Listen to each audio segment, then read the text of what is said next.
so sorry to break up your little party. Ooh, this is gonna be good.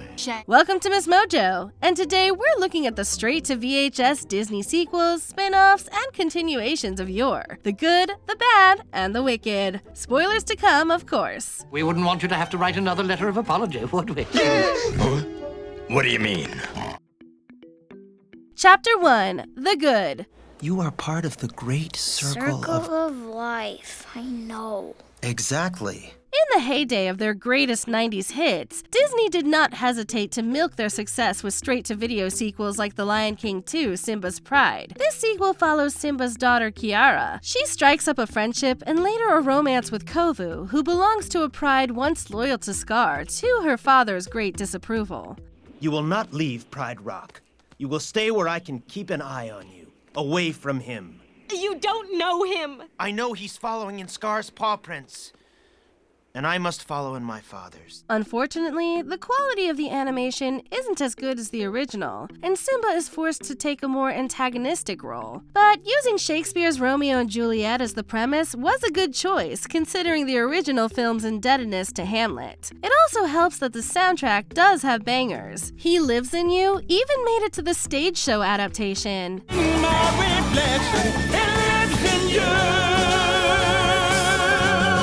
As sequels go, this is one of the better ones. For Aladdin, the studio released 2 sequels, The Return of Jafar and Aladdin and the King of Thieves. A fraternity of thugs that you can trust. There's nothing up our 80s sleeves. Got lots of grub to share. Pull up an easy chair.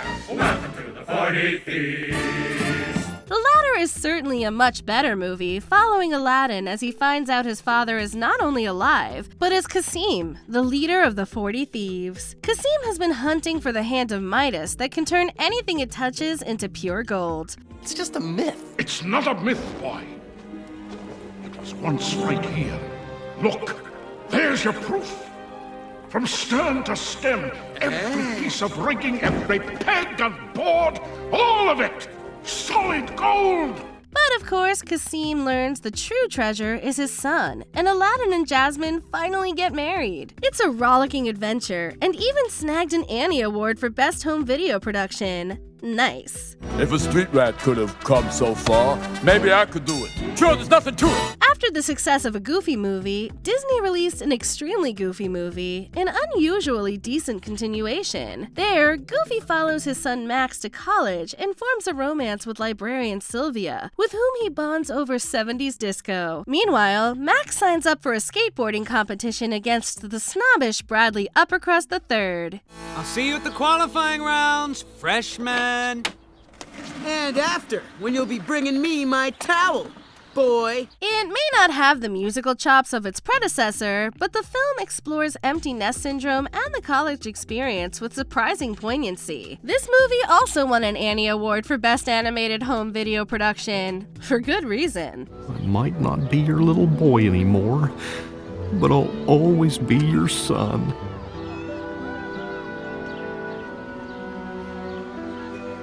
Cinderella got the bulk of the sequelitis, the best of them being the 3rd installment. In a twist in time, Cinderella's stepmother uses the fairy godmother's wand to travel back in time, ensuring Anastasia marries the prince instead of Cinderella. Magnificent.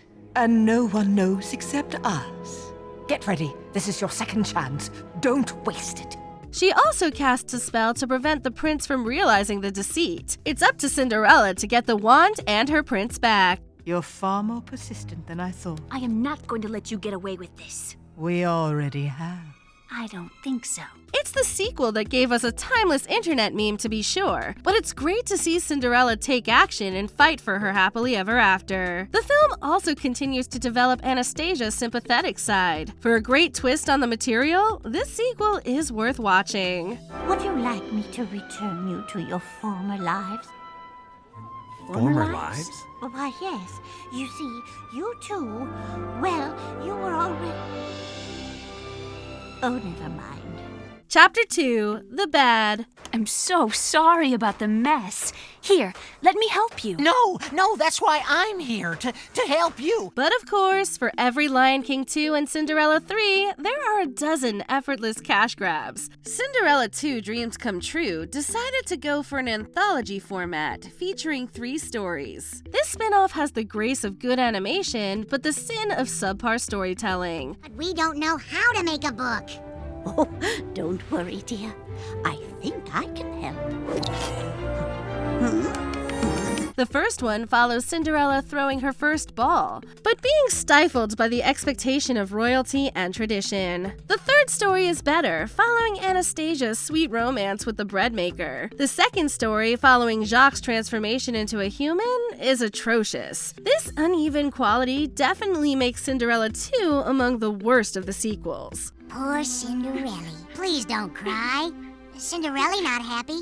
Mice not happy. Worse things, alas, are always possible. In that same year, Disney released their sequel to The Hunchback of Notre Dame. Take that back! No.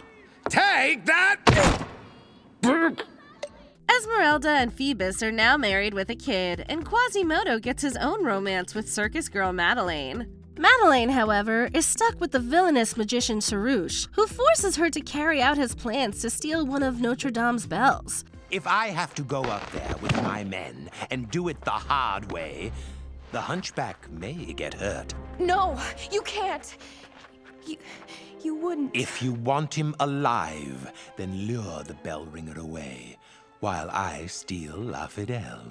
The romance is nice, and Madeleine's finally breaking free of Sarouche is satisfying. But with animation this cheap and a very feeble villain, this sequel is undoubtedly many miles away from the dark grandeur of its predecessor. Oh, it's true, Captain.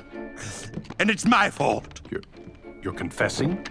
Absolutely. A better sequel lies in The Little Mermaid 2: Return to the Sea, following Ariel and Eric's daughter Melody.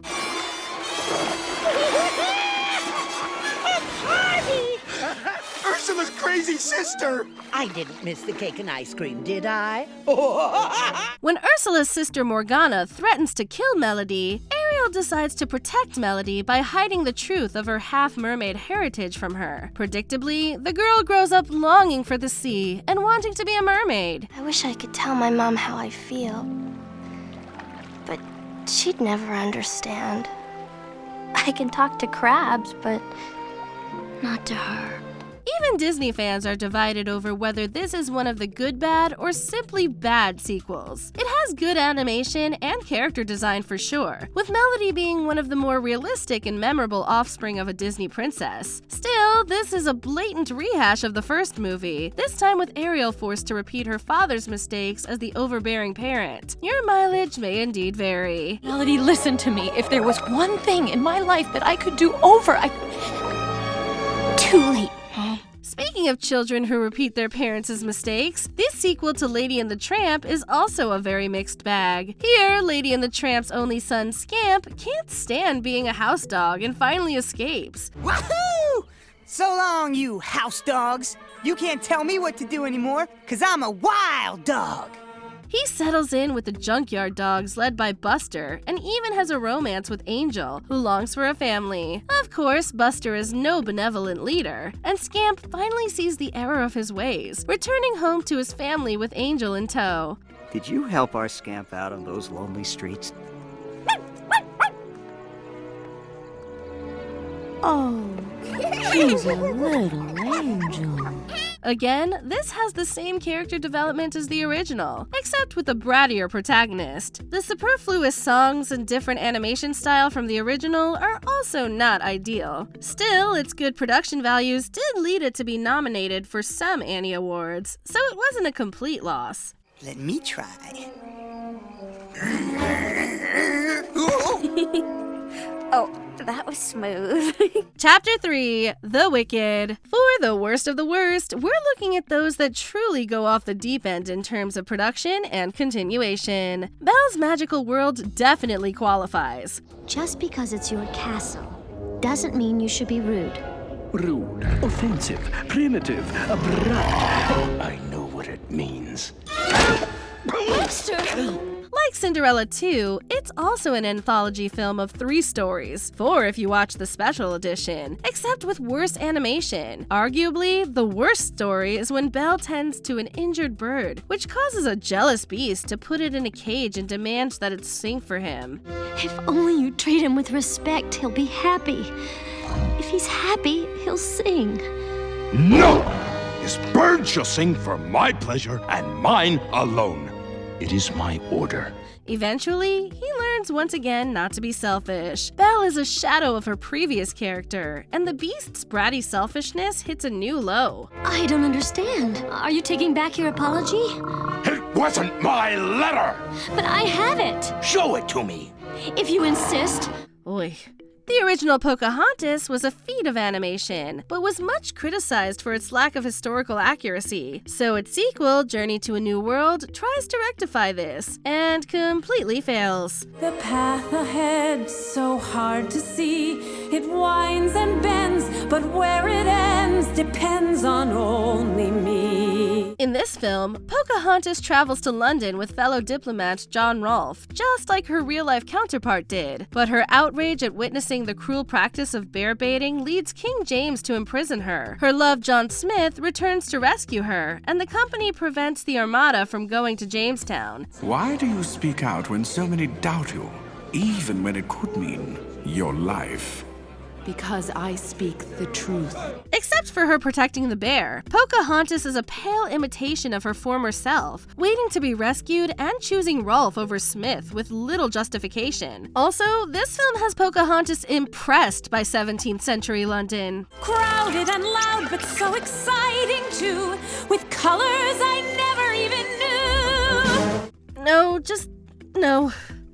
Before we continue, be sure to subscribe to our channel and ring the bell to get notified about our latest videos. You have the option to be notified for occasional videos or all of them. If you're on your phone, make sure you go into your settings and switch on notifications. This trend of character assassination continues in the truly execrable Mulan II. Now this is a battlefield. What's our strategy, General? Divide and conquer. Continuing from the original film, Mulan and Shang are engaged to be married. Mushu, who finds out that he'd be out of a job as a guardian if Mulan marries, tries to sabotage their relationship. Meanwhile, the Emperor's 3 daughters, all destined for arranged marriages to another kingdom, fall for Yao, Ling, and Qianpo instead.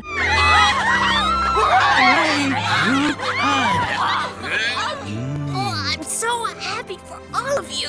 While Mulan approves of the love matches, Shang does not, and they nearly break up before the final reconciling. Half-decent animation cannot save this mess, alas, with most of the characters being one-dimensional versions of themselves. Holding a truly dismal Rotten Tomatoes rating, this sequel may just be the worst of the worst. What's with him? What's with her? Who am I talking to? Which other Disney direct-to-VHS sequel do you feel does justice to its original film, or desecrates it totally? Let us know in the comments down below.